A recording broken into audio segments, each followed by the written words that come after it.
بسم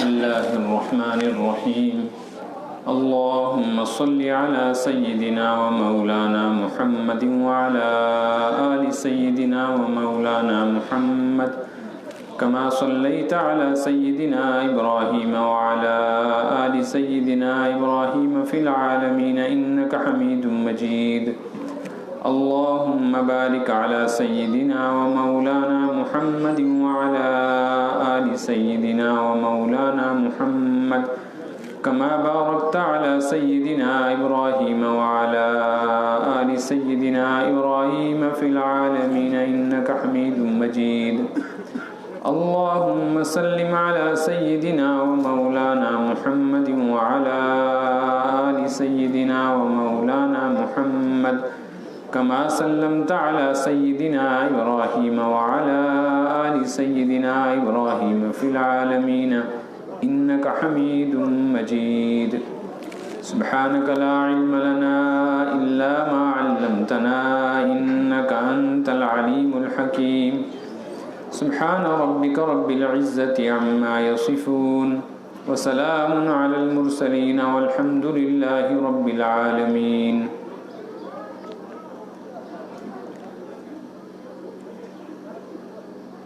ہم جس دور میں پیدا کیے گئے ہیں اس کو قرب قیامت کا زمانہ کہا جاتا ہے. آپ ذرا جو اوٹ میں بیٹھے نا سامنے آ جائیں, تھوڑی حرکت کریں. میں 10-15 منٹ بات کروں گا تو آپ توجہ سے سنیں تاکہ فائدہ بھی ہو, اور نیت کر لیں کہ انشاءاللہ جو کچھ سنیں گے اس پر عمل بھی کریں گے اور دوسرے لوگوں تک اس کو پہنچائیں گے بھی.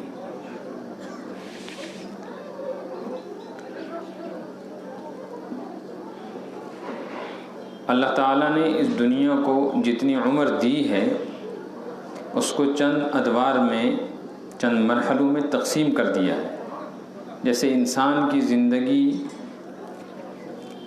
چند حصوں میں تقسیم ہوتی ہے: بچپنا, پھر نوجوانی, پھر جوانی, پھر ادھیڑ عمر, پھر بڑھاپا, پھر موت.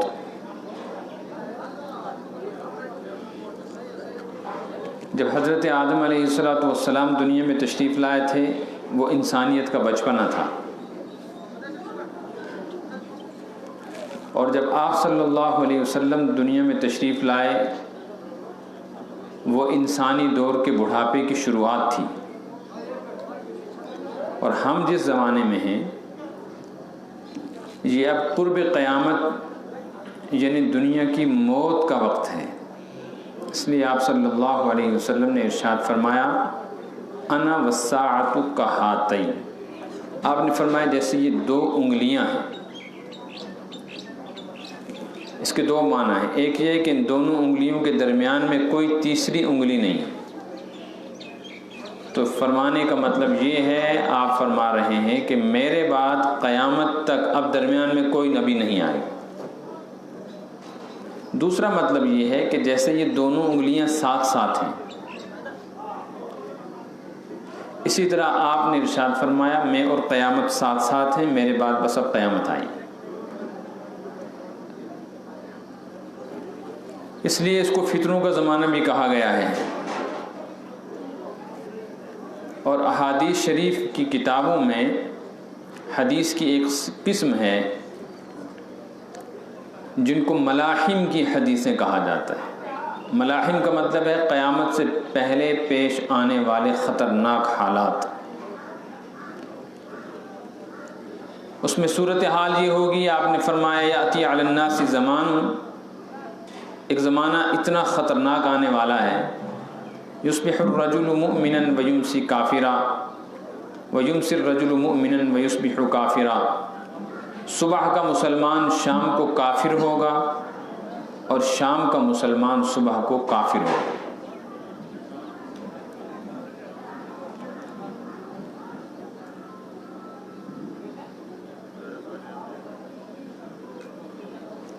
اور ایسے خطرناک حالات ہو جائیں گے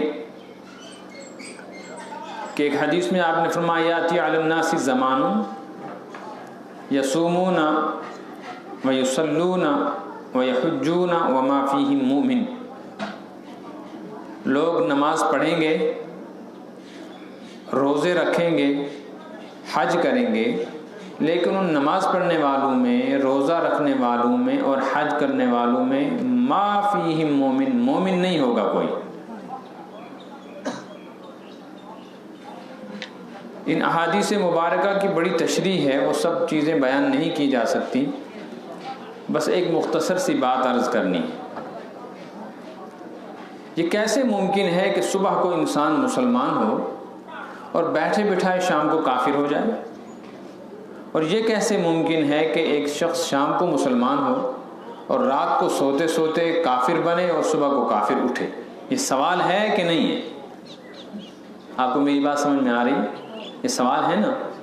کون مسلمان ہے، چاہے وہ کتنا ہی ضعیف الایمان ہو، وہ کب یہ چاہے گا کہ میرا ایمان مجھ سے چھن جائے، العیاذ باللہ، میں بے دین اور بے ایمان بن جاؤں؟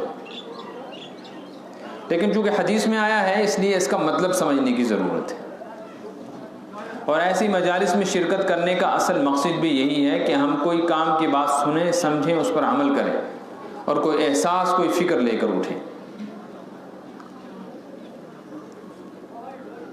علماء فرماتے ہیں بے دینی اتنی عام ہوگی اور بے ایمانی کی اتنی شکلیں ہوں گی اور دین سے اتنی جہالت اور غفلت ہوگی کہ لوگ ایمان اور بے ایمانی کا فرق نہیں سمجھیں گے، دین اور بے دینی کے فرق کو نہیں سمجھیں گے، تو وہ بے دینی کے کام اور بے ایمانی کی باتیں دین سمجھ کر کریں گے یا ان کو ہلکا سمجھیں گے، اس وجہ سے وہ کافر ہو جائیں گے، حالانکہ وہ اپنے آپ کو مسلمان سمجھ رہے ہیں۔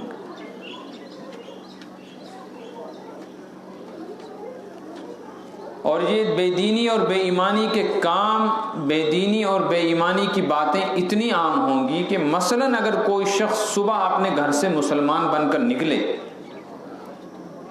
تو باہر کا ماحول اتنا خطرناک خراب ہوگا کہ مزدور دن میں مزدوری کے دوران، تاجر اپنی تجارت کے دوران، ملازمت اپنی ملازمت کے دوران، پڑھنے پڑھانے والے اپنے تعلیمی کاموں کے دوران، کھیلنے والے اپنی کھیل کی دوران ایسی باتیں مذاق میں جان بوجھ کر یا غصے میں کریں گے یا ایسے کام کریں گے جن کو وہ بے ایمانی نہیں سمجھیں گے، لیکن وہ بے ایمانی کی باتیں ہوں گی۔ ان کاموں کے کرنے سے اور ان باتوں کے کہنے سے آدمی کافر بن جائے گا، لیکن ان کو یہ احساس ہی نہیں ہوگا ہم پر کیا قیامت ٹوٹی ہے۔ جب وہ شام اپنے گھر واپس لوٹیں گے تو ان کا ایمان دن میں لٹ چکا ہوگا۔ یہ بات تو سمجھ میں آتی ہے، لیکن یہ بات پھر بھی سمجھ میں نہیں آتی تھی کہ ایک شخص دن بھر اپنے ایمان کو بچا کر شام کو گھر واپس آ گیا، گھر میں ماں باپ ہیں یا بیوی ہے، بچہ بچی ہیں، گھر میں یہی فیملی ممبرز ہوتے ہیں، تو ان گھر والوں کے ساتھ بیٹھے بیٹھے رات کو کیسے کافر بن جائے؟ تو علماء فرماتے ہیں باہر کے ماحول کی طرح گھر میں بھی اتنی بے دینی ہوگی، اولاد، بیوی، ماں باپ، بہن بھائی، گھر کے افراد اس قدر بے دین ہوں گے کہ اگر کوئی جوان، کوئی بزرگ، کوئی چھوٹا یا بڑا باہر سے کوشش کر کے اپنے ایمان کی حفاظت کر لے، گھر واپس آ جائے تو گھر میں گھر والوں کے ساتھ بیٹھ کر ایسی بات کرنی پڑے گی، ایسے کام کرنے پڑیں گے کہ یہ گھر میں آنے والا شام کا مسلمان رات کو کافر ہوگا، صبح جب گھر سے نکلے گا تو کفر کی حالت میں ہوگا۔ اب اس کو مثال سے آپ سمجھیں، ایک شخص بیمار ہوتا ہے، وہ ڈاکٹر کو جا کر اپنی بیماری بتاتا ہے تو ڈاکٹر دوا لکھتا ہے، لیکن ڈاکٹر کو یہ معلوم ہونا چاہیے کہ کس بیماری پر کون سی دوا کام کرتی ہے۔ اگر اسے یہی معلوم نہ ہو اور وہ ہر بیمار کو ایک ہی دوا دیتا رہے تو کتنے بیمار ٹھیک ہوں گے؟ اکثر تو قبرستان پہنچ جائیں گے۔ اسی طرح ایک مسلمان کو یہ تو معلوم ہونا چاہیے کہ اگر دنیا میں اکثر لوگ غیر مسلم ہیں، چاہے وہ سکھ ہیں، یہودی ہیں، عیسائی ہیں، بدھسٹ ہیں، برہمن ہیں، بے دین اور بے ایمان ہیں، خدا بیزار لوگ ہیں جن کو مذہب سے کوئی لینا دینا نہیں، اگر ان لوگوں کو مسلمان بنانا ہو تو کون سا کلمہ پڑھانا پڑے گا؟ آپ کو معلوم ہے کافر کو مسلمان بنانے کے لیے کون سا کلمہ پڑھانا پڑتا ہے؟ لا الہ الا اللہ محمد رسول اللہ۔ ہر مسلمان کو معلوم ہے کہ جو یہ کلمہ سچے دل سے پڑھے گا وہ مسلمان ہو جائے۔ اب اگر کسی ملک کا وزیر اعظم مسلمان بننا چاہے تو کیا پڑھنا ہے؟ لا الہ الا اللہ۔ اور کسی مزدور کو مسلمان بنانا ہے تو کیا پڑھنا ہے؟ ان پڑھ ہو یا پڑھا لکھا ہو، مرد ہو یا عورت ہو، کسی بھی مذہب اور کسی بھی نظریے سے تعلق رکھتا ہو، چھوٹی عمر کا ہو یا بڑا ہو، جوان ہو یا بوڑھا ہو، جس کو مسلمان بننا ہے اس کو لا الہ الا اللہ محمد الرسول اللہ یہ کلمہ پڑھنا۔ یہ معلوم ہے نا؟ تو ساری دنیا میں کافروں کی تعداد مسلمانوں کی تعداد سے 80% زیادہ ہے، بے ایمانوں کی، غیر مسلموں کی۔ اس لیے کہ ساری دنیا میں اس وقت انسانی آبادی مردم شماری کے اعتبار سے 7.5 ارب یعنی 8 ارب سے کم اور ان میں مسلمانوں کی تعداد 1.5 ارب ہے۔ تو 7.5 میں سے 1.5 ارب اگر مسلمان ہیں، اس کا مطلب ہے 6 ارب لوگ غیر مسلم ہیں۔ ان 6 ارب انسانوں کو مسلمان بنانا ہو تو ہر مسلمان جانتا ہے کہ ان کو ایک کلمہ پڑھانا ہے، اور وہ کلمہ ہے لا الہ الا اللہ محمد الرسول اللہ۔ ان کے 100 سال کا کفر اس ایک کلمے کی وجہ سے ختم ہو جائے۔ یہ مسئلہ آپ کو معلوم ہے نا کہ اگر کسی کو مسلمان بنانا ہو، وہ 100 سال کا کافر ہو اور وہ یہ کلمہ پڑھ لے تو کیا بن جائے گا؟ اور اس کا 100 سال کا کفر مٹ گیا، 100 سال کے گناہ ختم ہو گئے۔ لیکن اس مسلمان کو خود یہ معلوم نہیں ہے کہ مسلمان اگر خدا نہ خواستہ کوئی ایسی بات کہے، ایسا کام کرے جس سے کفر کا فتویٰ لگتا ہو، تو وہ بات کیا ہے، وہ کام کیا ہے جس سے انسان کافر بنتا ہے؟ 1.5 ارب مسلمانوں کو یہ بات معلوم نہیں۔ یہ بھی تو پتہ ہونا چاہیے نا۔ دوسروں کو مسلمان بنانے کا کلمہ معلوم ہے، لیکن مسلمانوں کو کفر سے بچانے والے کلمات وہ معلوم نہیں۔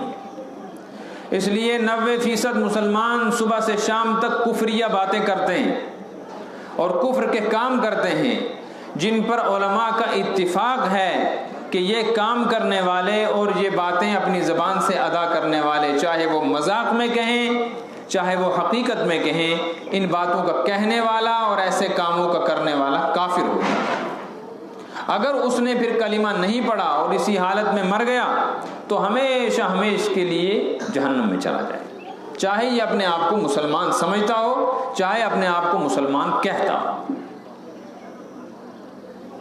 اس لیے میرے ذہن میں یہ بات آئی کہ اس مجلس میں چند ایسے کلمات، ایسی باتیں بتائی جائیں جن کے بارے میں ہم لوگ بے فکر ہیں، اور ان باتوں کے کہنے سے یا ان کاموں کے کرنے سے آدمی کافر بنتا ہے۔ مثال کے طور پہ ایک آدمی دوسرے کو کہتا ہے اللہ سے ڈرو، یہ ہمارے ہاں عام ہے، سنیں آپ، عورت بھی کہتے ہیں مرد بھی کہتے ہیں، اللہ سے ڈرو، مرنا ہے، خدا سے بدھ ہاؤ، حساب سے دیون کرتے ہیں نا، کاروبار میں، لین دین میں، ہمسائے کی میں لڑائی ہو گئی تو پھر اس طرح کی بات ہے۔ ان باتوں کے کہنے پر اگر سامنے اللہ یہ کہتا ہے کہ گس گس تسکت آو وچھت تت کو صاحب مجھے، چاہے یہ مذاق میں کہے چاہے یہ حقیقت میں کہے، تو علماء فرماتے ہیں جو آدمی اپنی زبان سے یہ بات کہے گا تت کو آو وچھت، یہ کافر ہو جائے گا، اس کا نکاح بھی ٹوٹ جائے گا فوراً۔ اگر اس نے نیا کلمہ نہیں پڑھا اور نئے سرے سے نکاح نہیں پڑھا تو جتنی اولاد ہوگی سب ناجائز ہوگی۔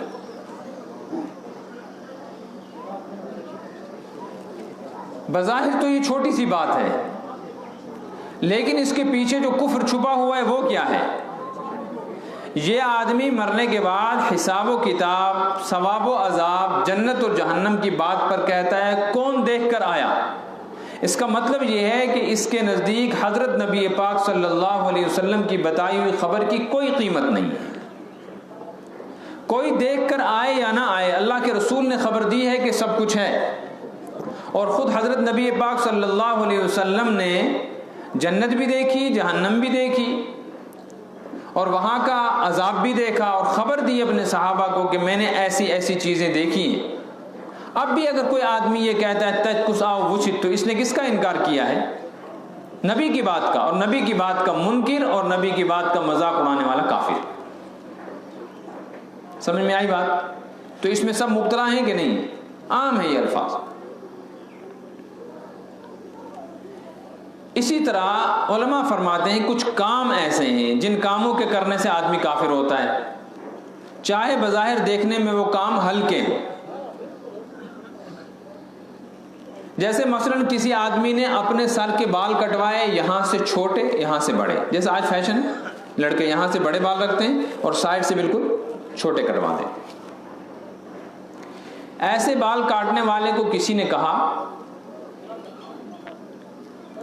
یہ گناہ ہے، نبی پاک صلی اللہ علیہ وسلم نے منع فرمایا ہے۔ حدیث میں ہے نہا رسول اللہ صلی اللہ علیہ وسلم عن القضاء، آپ صلی اللہ علیہ وسلم نے بالوں کی ایسی کٹنگ سے منع فرمایا ہے کہ سائڈ میں چھوٹے ہوں اور سر پہ اوپر بڑے ہوں۔ یہ عمل گناہ ہے۔ لیکن اس آدمی کو جب کسی نے بتلایا کہ تم جو کر رہے ہو جو گناہ ہے، نبی نے کہا ہے، تو یہ کہتے ہیں اشن چلا آس یہ دین ونشن چلا آس اتھا پانس نہیں، چاہے یہ مذاق میں کہے چاہے یہ غصے میں کہے، تو یہ کہنے والا کافر ہو جائے گا، سامنے سننے والے اگر ہنسنے لگے وہ بھی کافر ہو جائیں گے، ان کو بھی کلمہ پڑھنا ہے اور اس کو بھی کلمہ پڑھنا ہے۔ کلمہ کفر کے سننے پر ہنسنے والا بھی کافر ہو جاتا ہے۔ اس طرح کی کتنی باتیں ہیں جو ہم روز کہتے ہیں۔ اسی طرح مثال کے طور پر ایک آدمی کہتا ہے دوسرے آدمی کو کہ دیکھو بھائی تم صلح کر لو، بھائی ہو، میاں بیوی ہو، آپس میں صلح کر لو، یا تمہارے پاس میری چیز ہے وہ مجھے واپس دے دو۔ وہ کہتا ہے میں نہیں مانتا، اگر زن خدا سوچتی بس تو مانس نبی کی علیہ باللہ۔ یہ عام ہے نا ہمارے یہاں کشمیر میں الفاظ۔ تو جو آدمی یہ لفظ اپنی زبان سے نکالے گا، یہ بولنے والا فوراً کافر ہو جائے گا۔ کفر کے ساتھ اس کا ایمان ہمیشہ کے لیے ختم ہو گیا جو آج تک تھا، جو نمازیں پڑھی تھی وہ بھی ضائع ہو گئیں، جو اس نے آج تک عبادت کی تھی وہ سب ضائع ہو گئی، اور اس کا نکاح بھی ٹوٹ گیا۔ اگر اس نے نئے سر سے کلمہ نہیں پڑھا اور نکاح نہیں کیا، ایسے ہی زندگی گزاری، تو اب کے بعد جو اولاد پیدا ہوگی سب ناجائز اور حرام ہوگی۔ اور اگر اسی حالت میں مر گیا یہ توبہ اور کلمے کے بغیر، تو قبر میں رکھنے کے وقت تو یہ لوگوں کے نزدیک مسلمان ہے، اس کی جنازہ کی نماز پڑھی گئی، غسل کفن دفن ہے، لیکن قیامت کے دن یہ مسلمانوں کے ساتھ نہیں اٹھے گا۔ اسی طرح شریعت نے کچھ حدود رکھی ہیں ہماری، ان حدود کی پاسداری اور لحاظداری کرنی چاہیے کہ ہمیں کون سے کام کرنے کی اجازت ہے، کون سا کام نہیں کر سکتے۔ تو شرعی حدود کا لحاظ کرنا ہے۔ مثال کے طور پہ ایک مسلمان غیر مسلموں کے ساتھ رہتا ہے، چاہے یہ غیر مسلم ہمسائے ہوں، چاہے اس کے ڈپارٹمنٹ کے یا کسی کمپنی فرم کے ملازم ہوں، چاہے اس کے اسکول کے یا کالج ہاسٹل کے اس کے دوست یار، ان کے ساتھ اس کی زندگی گزر رہی ہے۔ شریعت کہتی ہے کہ اگر تمہارا غیر مسلم کسی بھی مذہب سے تعلق رکھنے والا کوئی متعلق، کوئی دوست،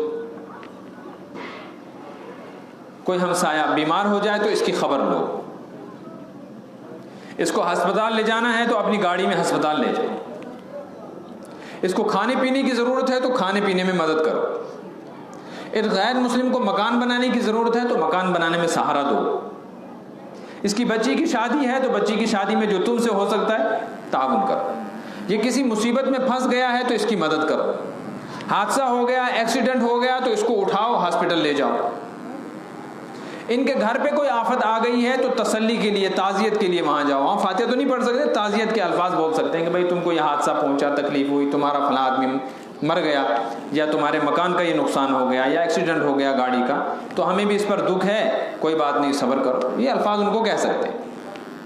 یہ دنیا ہے، اس میں ایسے نقصان ہوتے رہتے ہیں، نقصانوں کے بعد پھر کوشش کرو تو پھر فائدے بھی ہوتے ہیں۔ یہاں کا نفع بھی ہمیشہ کا نہیں اور یہاں کا نقصان بھی ہمیشہ کا نہیں، یہاں کی عزت بھی ہمیشہ نہیں رہتی، یہاں کی ذلت بھی دائمی نہیں ہے، یہاں کی کامیابی اور ناکامی سب وقتی ہے۔ اس لیے ایک آدمی محنت کرتا ہے، وہ محنت کر کے کامیاب ہو جاتا ہے، لیکن پھر وہ مطمئن نہیں ہوتا، آنے والے امتحان میں ناکامی کا خطرہ ہوتا ہے۔ میٹرک میں اچھے نمبر لائے لیکن TTC میں فیل ہو گیا، اگر وہ میٹرک میں فیل ہو گیا تو پھر کوشش کر کے دوبارہ ٹرائی کرتا ہے، ایگزام دیتا تو پاس ہو جاتا ہے۔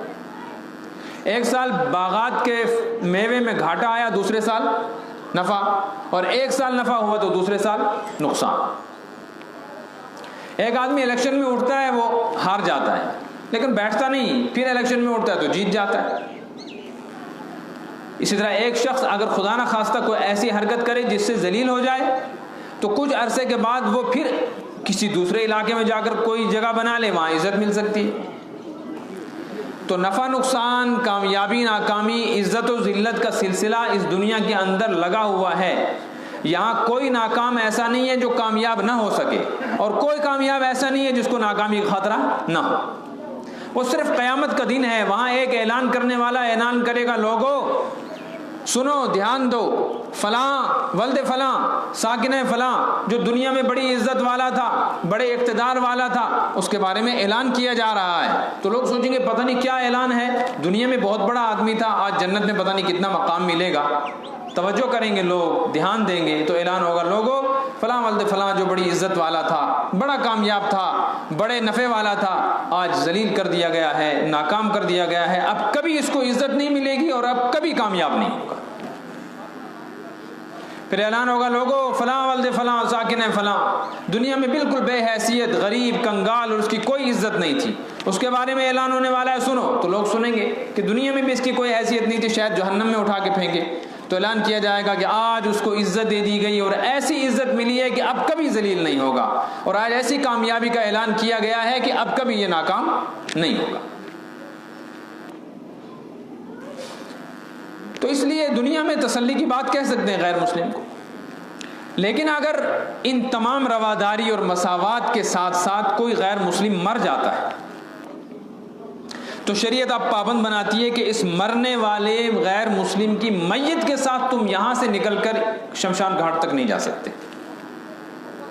جہاں اس کو جلایا جائے وہاں نہیں جا سکتے۔ اگر وہاں چلے گئے، وہاں جا کر لکڑی دی، آگ لگائی، وہاں کھڑے رہے اور کوئی مجبوری نہ ہو، جان کا خطرہ، عزت کا خطرہ نہ ہو، بس ایسے ہمسائے جا رہے ہیں، تو جانے والا کافر ہو جائے گا۔ پابندی ہے، یہ آخری رسوم بے دینی کا ہے، اس میں شرکت نہیں کر سکتے۔ وہ آپ کو اپنے یہاں شادی میں بلا رہے ہیں، آپ جا سکتے ہیں غیر مسلموں کے یہاں، وہ دعوت دے رہے ہیں تو آپ ان کی دعوت میں شرکت کر سکتے ہیں۔ لیکن اگر آپ ان کے کسی مذہبی تہوار میں چلے جاتے ہیں، کوئی ایسا تہوار ہے ان کے ہاں جس کا ان کے مذہب کے کسی عقیدے سے تعلق ہے، اس میں شرکت کی شریعت اجازت نہیں۔ آپ جس درزی سے غیر مسلم کپڑے سلاتا ہے اس سے سلا سکتے ہیں، جس دکان سے وہ اپنے گھر کے لیے سامان خریدتا ہے آپ بھی خرید سکتے ہیں، جس دکان سے وہ اپنے لیے کپڑے خریدتا ہے آپ خرید سکتے ہیں، جس دکان سے وہ اپنے مردے کے لیے کپڑا خرید رہا ہے وہاں سے آپ اپنے مردے کے لیے کفن خرید سکتے ہیں۔ لیکن وہ مخصوص سلائی جو صرف غیر مسلم کرتے ہیں، وہ مخصوص رنگ جو صرف غیر مسلم استعمال کرتے ہیں، اس طرح کا لباس، اس طرح کی کٹنگ اور اسی طرح کی شکل و صورت والی حیت اختیار کرنے کی شریعت اجازت نہیں دیتی۔ ان کو خوش کرنے کے لیے ایسا کرو گے تو کافر ہو جاؤ۔ اس لیے جو کریمیں وہ لگاتے ہیں وہ آپ لگا سکتے ہیں، لیکن جو سندور وہ ماتھے پہ لگاتے ہیں وہ اگر کوئی مسلمان لگا لے تو کافر ہو جائے گا۔ یہ حد بندی ہے، یہ معلوم ہونا چاہیے مسلمان کو۔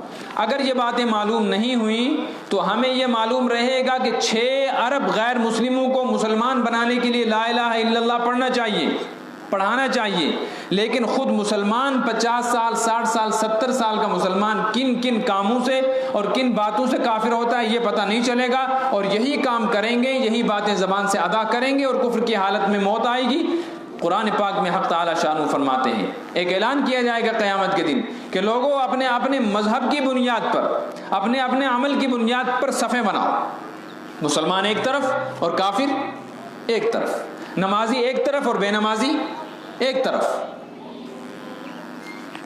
جھوٹے ایک طرف اور سچے ایک طرف۔ تو وہاں صفیں لگیں گی، ان صفوں میں چھانٹ ہوگی مسلمانوں کی صفوں میں،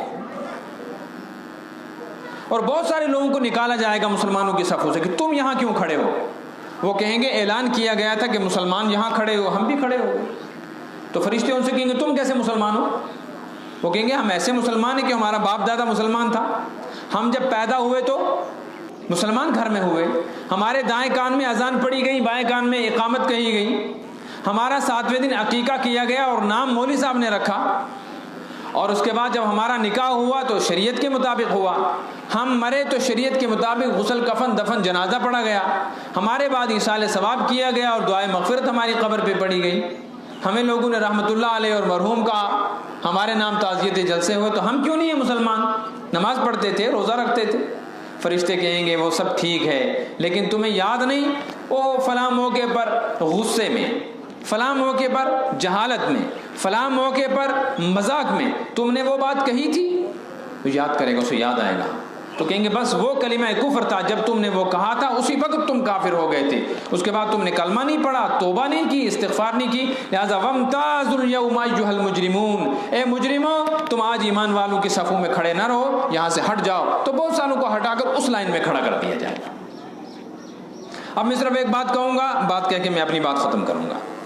2 آدمی اپنے گھر سے نکلے، ان میں سے ایک آدمی مالدار ہے، گاڑی والا ہے، گورنمنٹ ملازم یا افسر ہے، اس کے جیب میں روپیہ 1 لاکھ ہے، یہ بینک میں پیسہ جمع کرنے کے لیے جا رہا ہے، اپنی گاڑی میں بیٹھ کے نکلا ہے۔ اسی کے محلے کا ایک غریب مزدور انسان نکلا ہے جس کے پاس کرایہ بھی نہیں ہے، یہ مزدوری کی تلاش میں نکلا ہے، یہ پیدل جا رہا ہے۔ گاڑی والے نے آگے چل کے دیکھا کہ میرے ہمسائے میں سے ایک غریب مزدور آدمی مزدوری کے لیے پیدل جا رہا ہے، اس نے گاڑی روک کے اس کو اپنی گاڑی میں بٹھا لیا۔ ایسا ہوتا ہے نا، کیا ہو جی میرے ساتھ چلو۔ یہ تھوڑا آگے چلے تو 2 آدمی نے ان کی گاڑی روکی، ان دونوں کو نیچے اتارا، 2-4 تھپڑ اس کو مارے مالدار کو اور 2-4 تھپڑ غریب کو مارے۔ تلاشی لی، غریب کے جیب میں سے کچھ نہیں نکلا، اس کو 2-4 تھپڑ مار کے بھگا دیا، اور جو مالدار تھا اس کے جیب میں سے 1 لاکھ روپے نکلا، وہ لے لیا، گاڑی توڑ دی، تھپڑ 3-4 مارے اس ملازم کو، افسر کو، منسٹر کو، اور یہ لے کے بھاگ گئے۔ جن کا یہ نقصان ہوا، جن کو تھپڑ پڑے، یہ آگے جائیں گے بیچارے کہ اب واپس گھر آئیں گے؟ آپ ہی بتاؤ، آگے جانے کے لائق رہے آپ؟ بار واپس آئیں۔ گاؤں میں شور ہو گیا کہ 2 لٹیروں نے یا 2 آدمیوں نے گاؤں کے 2 آدمیوں کو روک کے مارا ہے، ان میں سے ایک فلاں صاحب ہے، اس کے پیسے بھی چھین لیے، تو لوگ جمع ہو جائیں گے۔ زیادہ لوگ کس کے گھر جائیں گے بتاؤ؟ امیر کے ہاں جس کا 1 لاکھ روپے کا نقصان ہوا، عزت والے کو ذلیل کیا گیا، یا اس مزدور کے ہاں؟ کس کے ہاں جائیں گے؟ دونوں کو 4-4 تھپڑ مارے ہیں، امیر کے ہاں کیوں زیادہ جائیں گے؟ اس لیے کہ غریب کا کچھ نہیں لوٹا، اس کے پاس تھا ہی کیا، اس کے جیب سے تو 1 روپیہ بھی نہیں نکلا۔ اس عزت والی کی بے عزتی بھی ہو گئی اور اس کے 1 لاکھ روپے کا نقصان بھی ہو گیا۔ تو لوگ ہائے ہائے کس پہ کریں گے بدلاؤ؟ مزدور پہ۔ اگر مزدور چیخے اور چلائے کہ میرے گھر کوئی نہیں آ رہا ہے اور سب کس کے گھر جا رہے ہیں، تو لوگ کہیں گے تو دیوانہ ہے، پاگل ہے، تیرا نقصان کیا؟ مزدور آدمی ہے، دن بھر تو گالیاں کھاتا ہے، تھپڑ 4 پڑ گئے تو کیا ہوا؟ اصل نقصان کس کا ہو گیا؟ سرمایہ دار کا۔ سوچو، ساری زندگی مسلمان رہے، ساری زندگی مسلمان کہلاتے رہے، پیدا ہوئے تو کان میں اذان و اقامت پڑی، نام غلام احمد، غلام نبی، غلام رسول، غلام محمد رکھا گیا، بشیر اور نذیر رکھا گیا، مثلا عبداللہ، عبد الرحمن، عبد الرحیم رکھا گیا، ہمارے پیدا ہونے پر عقیقہ کیا گیا، ہم بیمار ہو گئے بچپن میں تو ماں باپ نے مولوی صاحب اور امام صاحب سے گرنتھ نہیں قرآن پڑھا کر دم کروایا کہ وید پڑھوائی تھی، چھوٹے سے تھے تو باپ نے انگلی پکڑ کر مسجد پہنچایا، ہم نے جمعہ کی نمازیں پڑھی، عید دیکھی، ہم نے رمضان کے روزے دیکھے، سحری افطار کی، ہم نے قرآن دیکھا، قرآن پڑھا مکتب میں، پھر جب نکاح ہوا تو مولوی صاحب نے ہمارے نکاح پر ایجاب و قبول شریعت کے مطابق کروایا، ہم مر گئے تو پھر ہمارا جنازہ پڑھا گیا، غسل کفن دفن کیا گیا، امام صاحب، مولوی صاحب، لوگوں نے، مسلمانوں نے اللہم اغفر لحینا و میتنا کہہ کے ہمارے لیے مغفرت کی دعائیں کی، پھر جب دفن ہو گئے تو ہماری قبر پہ کھڑے ہو کے ہاتھ اٹھا کے دعائیں کی گئیں. جب ہم مر گئے تو ہمارے بعد ایصال ثواب کیا گیا. لیکن اگر ہم نے خود اس بات کا خیال نہیں رکھا کہ ہم مسلمان ہیں اور ہم نہیں سمجھ پائے کہ کیا ہے اسلام اور کیا ہے بے دینی، کیا ہے دین اور کیا ہے بے ایمانی، ہم خود بے دینی کے کام کرتے رہے، کل خدا نہ خواستہ ایمان والوں کی صفوں میں سے ایسے مسلمانوں کو اٹھا کر اس صف میں کھڑا کر دیا گیا جہاں غیر مسلم کھڑے ہوں اور اٹھا کر ان کے ساتھ جہنم میں ڈالا گیا، تو کافروں کا نقصان زیادہ ہوا کہ اس کا نقصان زیادہ ہوا. جو کافر تھا پیدا بھی کافر کے گھر میں ہوا، مرا بھی اسی ماحول میں اور چلا بھی گیا جہنم میں، اس کا کیا نقصان ہے؟ اس کے پاس تو تھا ہی نہیں کچھ. جس نے نمازیں پڑھی تھی، روزے رکھے تھے، قرآن پڑھا تھا، لیکن بے دینی، بے ایمانی اور بے غیرتی، بے شرمی کی یہ عادت تھی کہ ساری زندگی اس نے ایمان کو بچانے کی فکر نہیں کی، ایمان کو سمجھنے کی کوشش نہیں کی، اور یہ کل قیامت کے دن ان کے ساتھ کھڑا کر کے جہنم میں پھینک دیا گیا، تو نقصان اس کا ہوگا. اس لیے آپ صلی اللہ علیہ وسلم نے ارشاد فرمایا میں تمہارا انتظار کروں گا.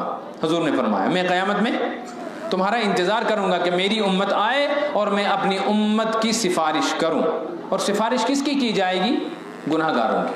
لیکن آپ نے فرمایا یاد رکھو میں تمہارے انتظار میں ہوں گا، ایسا نہ ہو تم کل وہاں پہنچو تو مجھے شرمندگی اٹھانی پڑے کہ میں تمہاری سفارش کرنا چاہوں اور فرشتے پکڑ لیں کہ یا رسول اللہ ان کی سفارش نہ کریں، ان کے پاس تو ایمان ہی نہیں ہے، یہ تو بے ایمانی کی حالت میں مرے. اس لیے اپنے ایمان کی فکر کریں، آنے والے نسل کی ایمان کی حفاظت کریں، اپنی اولادوں کی ایمان کی فکر کریں، اور ان دینی مجلسوں کے اندر جو کچھ سنایا جاتا ہے اس کو سمجھیں، اس پر عمل کریں، اور یہ باتیں گھر میں جا کر کیا کریں. اب بچہ اور بچی، گھر کی عورت یا خود یا اپنا جان پہچان کا کوئی آدمی جس کو ہم سمجھا سکتے ہیں، ہم اس کو کوئی بے ایمانی کی، بے دینی کی بات کہتے ہوئے سن لیں یا کوئی بے ایمانی اور بے دینی کی بات کام کرتے ہوئے دیکھ لیں، تو میری اور آپ کی ذمہ داری بنتی ہے کہ پیار محبت سے اس کو سمجھائیں تاکہ اس کا ایمان بچ جائے. اللہ تعالیٰ مجھے بھی آپ کو بھی ان باتوں کو سمجھنے ان پر عمل کرنے کی توفیق عطا فرمائے. ربنا تقبل منا انک انت السمیع العلیم برحمتک یا ارحم.